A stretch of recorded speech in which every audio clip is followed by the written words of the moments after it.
은행권에서 받을 이자는 줄어들다 못해 실질적인 마이너스 상태. 반면 대출에 대한 이자는 높아지면서 시중에 풀린 100조 원이 갈 길을 찾지 못하고 있다고 합니다. 그래서인가요? 고수익 보장, 유망 사업, 첨단 금융기법 등을 내세우는 유혹들이 끊이질 않고 있습니다.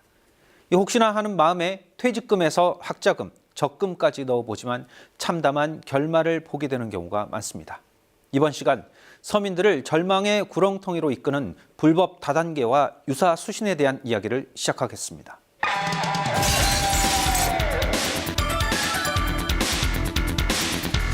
(4조) 원의 피해액을 남긴 희대의 사기극 조이팔 다단계 사건부터 20대들을 강제로 합숙시켜 불법 영업을 한 거마 대학생 사건 등 우리 사회 독보선처럼 파고든 불법 다단계. 지난해 연말 서울시는 20대 사회초년생을 대상으로 합숙과 불법 영업을 강요하던 불법 다단계 업체를 적발했다. 피해 신고자들은 4억이 넘는 돈을 사기당한 것으로 알려졌는데 최근에 취업이 어려워서 취업 준비생들 그리고 세상 물정이 어두운 20대 사회 초년생들이 주요 많이 타깃이 되고요. 그다음에 시중 금리가 매우 저조하지 않습니까? 그래서 새로운 투자처를 찾고 있는 주부들, 그다음에 정보에 취약한 노년층들이 주요 타깃이 됩니다. 그리고 이러한 일이 되풀이되는 이유는 우선 초반에 불법 다단계 조직들은 고액의 투자를 유도하던거나 또는 대출을 알선하여 고액의 물건을 판매하여 많은 범죄 수익금을 올리기 때문에 처벌을 받더라도 계속 다단계 판매업에 불법 다단계 조직을 만들고 불법 다단계 판매업을 저지르고 있습니다. 불황을 먹고 자란다고 할 만큼 경기가 나쁠수록 기승을 부리는 불법 다단계. 불안한 경제 여건과 취업난으로 인해 절박한 사람들의 심리를 좋은 취직 자리나 단시간에 고수익 보장이란 말로 쉽게 파고들 수 있기 때문이다. 제작진이 만난 김현수 씨 역시 다단계 업체의 달콤한 유혹에 넘어간 피해자인데. 나라에서는 이렇게 못하게 하지만 외국에서는 이게 실행되고 있고, 없는 회사가 아니다. 그렇게 해서 이제 얘기를 하기 때문에 저희가 헷갈리는 가운데서 돈을 벌고 싶으니까 할 수밖에 없죠. 멤버십으로 이제 가입을 해서 월 회비를 내고 여행을 간다고 해가지고 이제 가입을 했는데 1년 후에 여행을 못 가는 사정이 생겨도 포인트는 소멸이 돼요. 그러면은 저는 가입한 거는 그게 안 없어지는지 알고 가입을 했고 그 중간에 다 쓸 수 있다고 생각해서 했는데 최소한의 비용만 쓸 수 있고 나머지는 이제 못 쓰게 되는 거죠. 결국 업체 말만 믿고 주변 사람들에게 상품을 권유했던 김 씨는 지인들의 피해금까지 1,000만 원가량 물어줘야만 했다. 업체 측에 환불을 요구하는 것은 엄두도 내지 못했다. 명확한 환불 규정이 없기 때문이다. 그 사람이 정말 다 아는 것 다 알아 보이지만 제가 검증하고 제가 공부하고 투자하지 않는 한 피해는 언제든지 일어날 수 있고요. 피해자들이 소액 투자자가 대부분이라 법적 대응도 포기한 상태다. 피해 금액에 따라 달라지는데 피해 금액이 보통 1억 원을 넘어갈 경우에 구속이 되며 이제 과거에 동정 정가가 있는지 그다음에 피해 사례가 어느 정도 되는지에 따라서 벌금이나 또는 구속이 되는 등 처벌을 하고 있습니다. 그렇다면 실제로 불법 다단계 업체들은 어떤 식으로 사람들을 끌어모으고 있을까? 자동차 관련 신기술을 내세워 주식 투자자를 모으는 불법 업체의 사업 설명 회장을 찾았다. 제가 계속 미국 주가에 아이디어가 될까 이렇게 보시면 될 것 같고요. 그러니까 우리가 왜 금융을 이렇게 대박이냐 놓냐 엄청난 내부시를 갖고 중국에서 팔 수 있기 때문에 그 가능성이 있다는 겁니다. 사업 설명회 내내 업체가 가진 전기자동차 신기술에 대한 정확한 설명 없이 중국에서 이미 인정받았다는 내용만 반복하는 한편 주식 투자로 단기간에 얼마나 많은 수익을 올릴 수 있는지를 강조하며 투자자 모으기에 급급했다. 제가 조금만 더 찝어드릴게요. 정확하게 여러분들이 어느 정도의 얼마의 돈을 벌 수 있는 있어요. 우리가 만주를 갖고 있다 치겠습니다. 만주가 아니겠죠. 근데 유상증자가 들어가요. 그죠? 우상증자가 들어갑니다.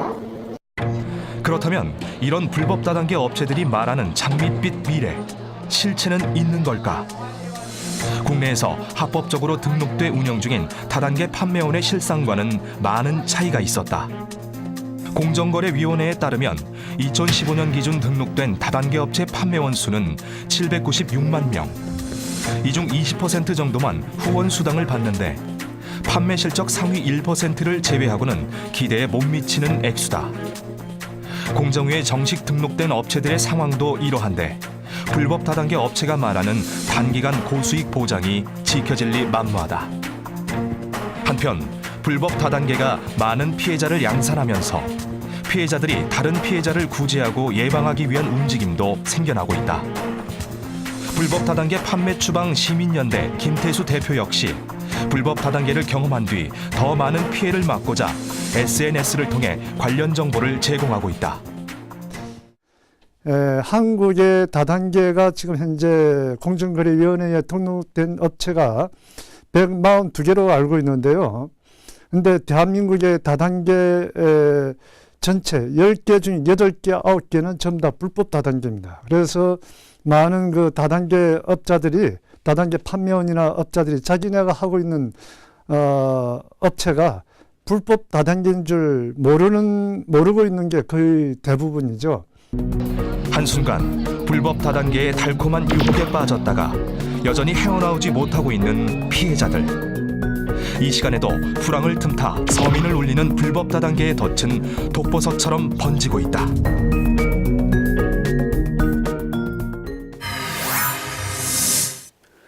영리해지는 불법 다단계는 이제 개인뿐만 아니라 가정과 지역사회를 송두리째 흔드는 심각한 피해를 양산하고 있습니다.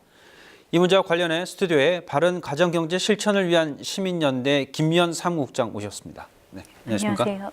네, 바실련이라고 부르죠? 네네, 약칭으로 바실련이라고 불리고 있습니다. 2004년쯤이었나요? 이제 뭐 역대 최고, 국내 최고의 사기 사건이었다라고 불리는 조이팔 사건의 피해자분들로 이 단체가 시작된 것으로 알고 있는데, 네, 조이팔 사건의 순수 피해자로 처음에 구성이 되었고요. 네. 지금 현재는 조이팔 피해자들에게 법적으로 위임을 받아서 형사재판 진행 시에 뭐 진정서 제출이나 재판 참관, 아니면 조이팔 사건과 관련된 언론 활동 등 피해자들이 주체가 돼서 활동을 하고 있습니다. 조이팔 사건이라는 것이 바로 이제 불법 다단계 때문에 발생한 거죠. 불법 다단계에 이제 유사수신까지 섞여 있는 형태입니다. 사실 그런데 다단계라고 하면 이것이 다 문제가 되는 거냐? 다단계는 과연 어떤 판매 방식이길래 문제가 되고 있는 거냐? 또 유사수신은 무엇인가? 굉장히 좀 알 듯 모를 듯 굉장히 좀 애매한 용어들인 것 같아요. 좀 정리를부터 해주신다면요. 우선은 대한민국에서는 다단계와 유사수신이 그렇게 많은 법령이 있지는 않습니다. 물론 정해진 법령은 있지만 네. 그 내용이 세부적으로 이렇게 뭐 적용이 된 건 사실 없고요. 방문판매법상에 이제 다단계가 나오긴 하는데 여러 가지, 그러니까 여러 단계를 거친다 해서 저희가 다단계라고 이야기를 하는 것입니다. 그다음에 합법이냐 불법이냐는 그러니까 나중에 만약에 사고가 생겼을 때 피해 보상이 일부라도 될 수 있느냐 없느냐를 가지고 합법 불법을 생각하시면 될 것 같습니다. 네. 다단계라는 것이 그러면 이제 제가 판매를 하는 사람이고 네. 제 밑에 또 다른 판매를 하는 사람을 붙이게 되고 이런 판매자가 늘어나는 건가요? 아니면 소비자가 늘어나는 건가요? 그거를 취급하는 단계, 그러니까 수당, 뭐 저희가 후원 수당, 뭐 추천 수당 말씀을 하시는데 네. 그 수당을 받는 사람이 늘어나는 거라고 보시면 되는 거죠. 불법 다단계라는 것은 결국 그러면 내가 사람을 끌어모으면 거기에 따라서 내가 수당을 받는다. 판매원이 받을 수도 있고 사실은 소개를 받은 분이 받을 수도 있기 때문에 그거보다는 어떤 사고가 발생, 이게 잘 안 됐을 때에는 그 피해 보상금을 받을 수 없는 거라고 생각하시는 게 가장 쉬울 것 같습니다. 문제가 됐을 때 피해 보상을 위한 법적인 장치가 있느냐 없느냐를 갖고 그렇습니다. 따져야 된다. 네네. 유사 수신 행위라고 이제 언론상에 많이 보도가 되는데 네. 수신 행위라는 것이 돈을 주고받고 투자를 하고 거기에 따른 뭐 배당금, 수익금을 받고 이런 행위를 말하는 건가요? 네, 그냥 유사수신을 가장 쉽게 설명할 수 있는 것은 저희가 은행에서 돈을 맡기고 돈을 또 찾을 수 있지 않습니까? 네. 그런 걸 저희가 여수신을 줄여서 이제 수신 업무라고 하는데요. 네. 유사하기 때문에 은행도 아닌데 뭐 보통 들어가는 건 고수익, 그러니까 시중 금리보다 높은 금액, 그다음에 이거 원금 보장 해주겠다, 그러니까 뭐 투자를 해라 이런 것을 다 유사수신 행위라고 보시면 될 것 같습니다. 유사라고 말이 붙은 것은 결국 이제 금융권이 아닌 사람이 그렇습니다. 마치 금융권인 것처럼 그런 것들을 그렇죠. 제한하고 일을 벌린다. 네, 법적으로 이거는 할 수 없는 건데 은행도 아닌 제도권에 없는 사람들이 본인들은 가능하다라고 얘기하는 게 유사수신이라고 보시면 될 것 같습니다. 네. 이 조이팔 사건 같은 경우는 그 당시에 피해 금액이 한 4조 원대? 아닙니다. 지금 강태용 검거 이후에 검찰에서 공식적으로 브리핑한 거는 5조 715억이고요. 피해자는 7만 명 이상으로 발표가 되었습니다. 네. 하지만 실제 누락된 게 있는 걸로 저희는 파악을 하기 때문에 그 이상이라고 보시면 됩니다. 피해 금액이 뭐 상상을 초월하는 액수인데요. 네. 그 이후에 이 조이팔이 사망했다 여러 가지 뒷이야기가 나오고 있고 그 당시에 연루됐던 다른 사람들도 재판을 받고 있다 이렇게 얘기가 되고 있는데 이미 사실은 횟수로 10년 가까이 된 사건이기 때문에 네. 저희가 간헐적으로 형사재판이 이미 사실 이루어졌고요. 이번에 강태용 같은 경우에는 1심 판결이 종료되었고 2심 판결 지금 진행 중이고요. 주범인 저희 조이팔 씨 같은 경우에는 작년 6월 28일에 대구지검에서 수사를 했는데 뭐 조이팔은 사망했다, 공소권 없다 이렇게 발표를 사실 했습니다. 하지만 그 검찰 발표 내용은 2012년 5월에 진행했던 경찰청의 발표 내용과 사실 다른 게 없기 때문에 저희는 2012년 그때부터 현재까지 조이팔은 사망하지 않았다라고 이야기를 하고 있는 것입니다. 그 엄청난 그 피해 액수가 공중으로 사라졌지는 않을 거 아닙니까? 제3자한테 아무래도 은닉이 많이 되었을 거고요. 지금 현재 강태용 검거 이후에 진행되는 범죄수익은닉규제법 위반으로 주변인들이 사실 수사는 받고 있는데 추징 몰수는 사실 그렇게 크지는 않은 것 같습니다. 이런 문제들이 이제 피해 보상에 대한 부분이 사실상 거의 전무하다 이렇게 네. 봐야 되는 거죠. 피해자들 같은 경우는 이렇게 지금 하고 있는 것이 불법 다단계다라고 인지를 한다라고 하면 네. 그럼 가장 먼저 어떤 조치를 취해야 됩니까? 솔직히 말씀드리면 우선은 이게 아직 사건이 발생하지 않았다 싶으시다면 네. 사실은 빨리 반품 환불을 하시는 게 가장 저는 정확한 답이라고 생각을 하고 있습니다. 근데 이미 사건이 뭐 내가 더 이상 돈도 안 나오고 이런 상황이다 하시면 아무래도 관련 자료, 이게 보통 음성적으로 불법 다단계가 이루어지기 때문에 그 당시 뭐 팜플릿이나 메모, 사진 이런 거를 빨리 확보한 걸 가지시고 관할 경찰서에 문의하시는 게 가장 정확할 것 같습니다. 핵심은 이제 피해에 대한 보상이라던가 아니면 이 당사자들이 어떤 처벌을 받을 수 있느냐 하는 건데요. 불법이라고 이렇게 얘기를 하고 있지만 그러면 그 사람들이 과연 어느 정도 심각한 처벌을 받았느냐라는 부분에 있어서는 그닥 그렇게 많이 다뤄지지 않은 것 같아요. 주범들 같은 경우에는 저희가 보편적으로는 사기나 아니면 개인당 피해액이 5억이 넘으면 특가법상 사기가 또 적용이 됩니다. 그다음에 방문판매법 위반 이 정도고요. 네. 사실 현실적으로는 불법 다단계의 유사수신 형태를 많이 띠기 때문에 유사수신 행위법에 위반돼서 형을 받기는 합니다. 하지만 피해자들이 대응을 제대로 못하면 아무래도 돈을 번 사람이나 불법 다단계를 비호하는 세력들이 있기 때문에 실제 실형까지는 좀 적은 편입니다. 사실은. 피해자들이 많이 양상되고 있는데 실형까지 가는 경우가 적다. 실형은 있지만 사실 좀 적은 편이고 그분들은 갖고 있는 편취한 금액이 많이 있기 때문에 아무래도 A급 변호사를 상당히 많이 기용을 합니다. 다른 면에서 봤을 때요, 이 불법 다단계와 관련해서 이제 아까 검화 대학생들 네. 얘기도 나왔는데 젊은 대학생들 아니면 노인들 이런 분들이 많이 피해의 대상이 되는데 네. 왜 이분들이 이런 유혹에 자주 빠지게 되는 걸까요? 아무래도 그분들이 그 나쁜 행위를 하시는 그 나쁜 분들께서 좀 이렇게 소구점을 잘 잡으신 것 같아요. 그러니까 취업을 원하는 사람들한테 대학생들은 아무래도 취업 걱정을 하게 되니까 네. 당연히 취업을 미끼로 해서 변질된 불법 다단계 유사수신을 회유를 하는 거고요. 주부분들은 아무래도 종잣돈 마련을 하기 위해서 좀 더 이렇게 되는 경우가 있고 노인분들은 세상 물정을 사실 잘 모르시는 경우가 다반사니까 하지만 이게 조금 일부 왜곡된 거라고 저는 생각을 합니다. 그러니까 예전에는 경제 이런 지식이 없는 서민들이나 지금 말씀하신 뭐 대학생들, 주부들, 뭐 노인층이 이런 수법에 걸렸다라고는 하지만 네. 사실은 피해 실제 사례를 보면 전문직 종사자도 상당수 많습니다. 대신에 이제 내가 사회적 체면이 있기 때문에 굳이 그 피해 사실을 알리지 않는 거라고 저는 알고 있고요. 뭐 누구나 당할 수 있는 사건이 불법 다단계 유사수신이 아닐까 생각을 합니다. 보이스피싱 같은 경우도 굉장히 전문직 또는 뭐 경찰조차도 당한다라고 네, 하는데 맞습니다. 이것도 마찬가지로 네네. 어찌 보면 사기라는 것이 안 당할 수 보편화되어 없다. 있죠. 네, 네네. 이렇게 생각하면 되는 네네. 거죠. 그리고 이제 한 번 이런 사건에 연루됐던 사람, 그러니까 피해자가 됐던 사람들이 네. 이 문제가 끝나고 또 다른 사기 사건에 연루되는 경우도 많다라고 하거든요.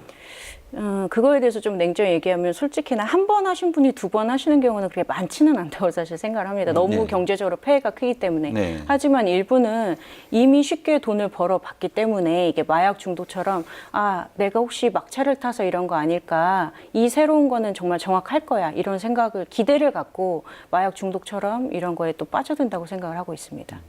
불법 다단계에 빠져들지 않는 가장 큰 명제 한 가지를 좀 꼽으신다면 어떤 게 있을까요? 주변에 많이 알아보셔야 될 것 같아요.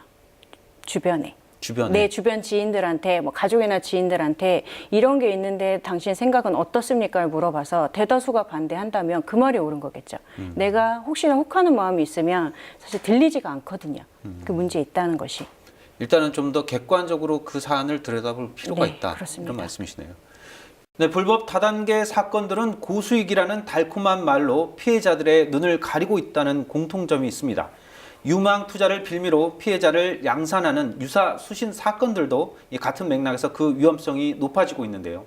투자는 하지만 수익금은 물론이고 투자금조차 보장받지 못하게 되고 또 업체는 형체 없이 사라지게 되는 유사 수신 사건들을 이어서 보시겠습니다. 상품 판매와 회원 모집 수당을 주는 전통적 방식에서 벗어나 갈수록 진화를 거듭하는 불법 다단계 수법. 최근에는 비상장 주식이나 펀드 투자, FX 마진 거래 등 첨단 금융 기법을 들먹이며 투자금을 모으는 유사수신 행위가 기승을 부리고 있다. 유사수신 사기라는 거는 사람들한테 어떤 자금을 불법적으로 모으는 행위라고 간단히 말씀을 드릴 수 있는데, 일단은 수익이 나지도 않으면서 원금과 수익을 엄청나게 크게 보장해 주겠다. 이렇게 하는 한마디로 말씀드리면 투자 사기라고 할 수 있습니다.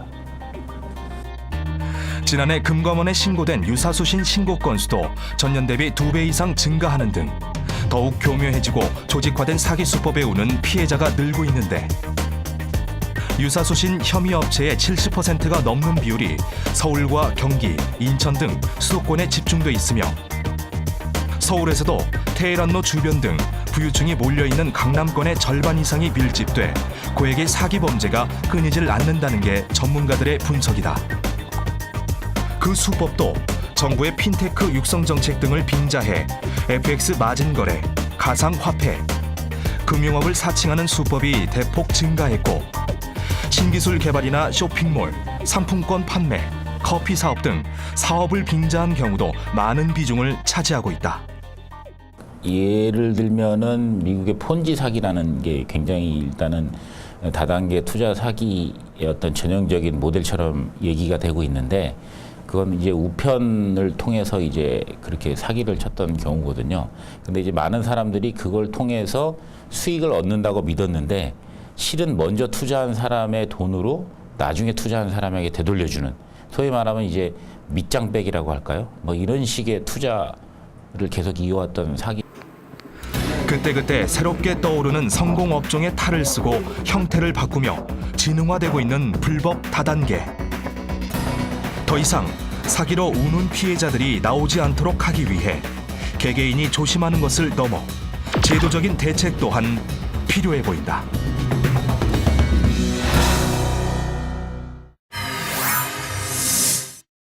사무국장님, 최근에 이제 경기 불황이 굉장히 장기화되면서 사실 돈이 돌지 않는다라는 얘기가 많은데요. 네. 그럼에도 불구하고 이런 유사 수신 사건들 오히려 더 늘어나는 느낌이 드는데 맞습니까?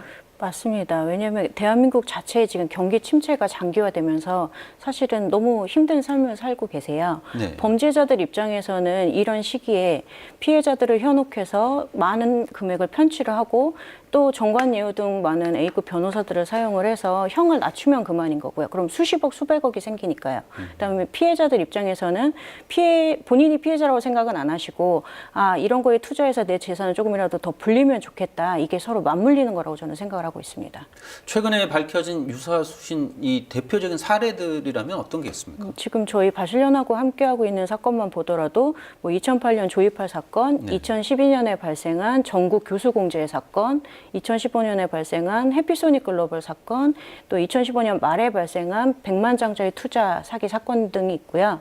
그다음에 작년에 2016년에 2013년에 발생했는데 작년에 조금 유명세를 탔던 도나도나 양돈 사건 같은 경우에도 저희가 좀 일부 지원을 하고 있습니다.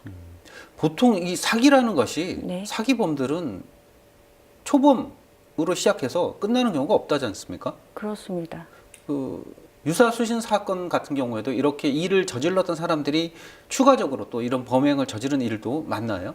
많습니다. 왜냐하면 이 나쁜 분들께서 이 사기범들이 새로운 투자 모델을 하려면 사실 위험 부담이 크잖아요. 사람이 네. 속을지 안 속을지도 모르는 건데 이미 앞에서 배운 기술로 똑같이 법인명이나 어떤 장소만 바꿔서 다음 사람들이 동일한 형태로 유지를 하는 겁니다. 그 다음에 사람들한테는 PR을 그렇게 하죠. 아, 이게 정말로 이런 걸로 수사를 당해봤는데 우리 멀쩡해. 그러니까 더 많이 믿고 투자해. 이런 식으로도 회유를 많이 하고 있습니다.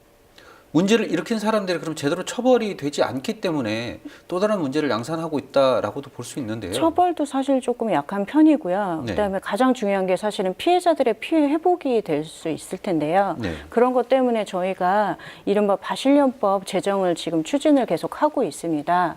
그게 어떤 내용이냐면 조이팔 사건 피해자뿐만 아니고 이런 대형 유사수시 사건 피해자들, 네. 그다음에 민생침해 경제 피해자들에게 좀 더 빠른 시간 내에 돈을 찾을 수 있도록 저희가 길을 열고자 하는 건데요. 왜냐하면 지금 현행법상은 그 주범들이 나쁜 사람이다 하더라도 무죄 추정의 원칙이 있기 때문에 대법원까지 가서 이 사람의 유죄나 무죄가 확정이 나야지만 이거에 가담해서 바보가 아닌 이상 재산을 본인 명의를 두진 않고 보통 제3자로 돌려놓을 거잖아요. 이 제3자 추징 몰수가 사실은 대법원 판결 전까지는 힘이 듭니다. 이미 많이 숨겨놨기 때문에 찾을 수가 없어서 저희가 주장하는 바실련법은 현행 형사소송법에서 1심에서 이 사람의 유죄가 확정이 나면 제3자로 빼돌린 돈을 빨리 추징 몰수해서 피해자들이 골고루 이제 배분이 될 수 있도록 그렇게 도움을 받고자 하는 것입니다. 그게 이제 사기 사건으로 인해서 재산을 불리고 그것을 다른 사람에게 은닉했다라는 정황이 밝혀진다면 네. 당연히 몰수할 수 있는 건 아닌가요? 아닙니다. 개인의 이런 사유재산 침해 문제가 있어서 지금 기무중법부터 사실은 이 제3자 은닉 추징 이거에 대해서 좀 발의가 계속 됐었는데 현재도 국회에 계류 중입니다. 사기 사건은 굉장히 오랫동안 일어나고 있는데 현행 법이 이를 따라가지 못하는 상황인 전혀 것 따라가지 같은데요. 못하고 있습니다. 네.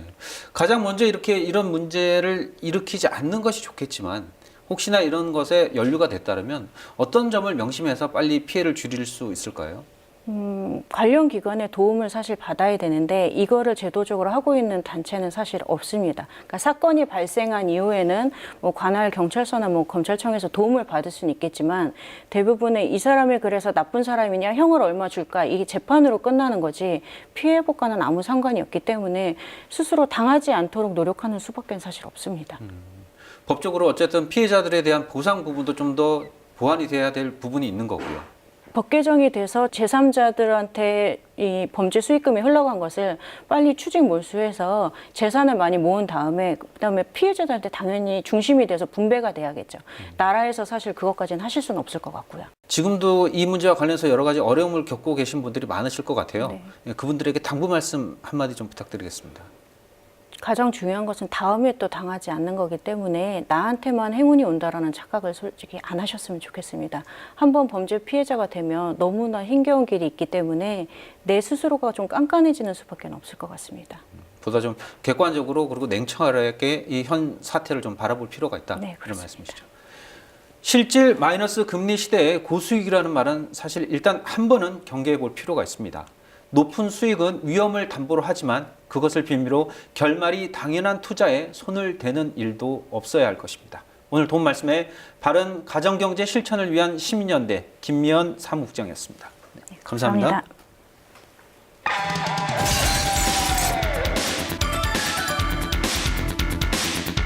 사기는 불황을 먹고 자란다고 합니다. 계속되는 불황으로 팍팍해진 서민의 생활 속에 단기간에 고수익이라는 달콤한 유혹은 그럴듯해 보일 겁니다. 하지만 세상에 공짜는 없다고 하지 않습니까? 일확천금의 꿈은 빚더미 현실을 만드는 지름기름을 명심해야 합니다. 그리고 미비한 법체계 때문에 양산되는 피해자를 구제하기 위한 제도 마련도 서둘러야 할 것입니다. 불안한 정치 상황을 핑계로 국회에 계류 중인 많은 법안들, 그 속엔 서민들의 생존을 위한 법률들도 함께 빛을 보지 못하고 있음을 명심해야 합니다. 오늘 순서 여기까지입니다.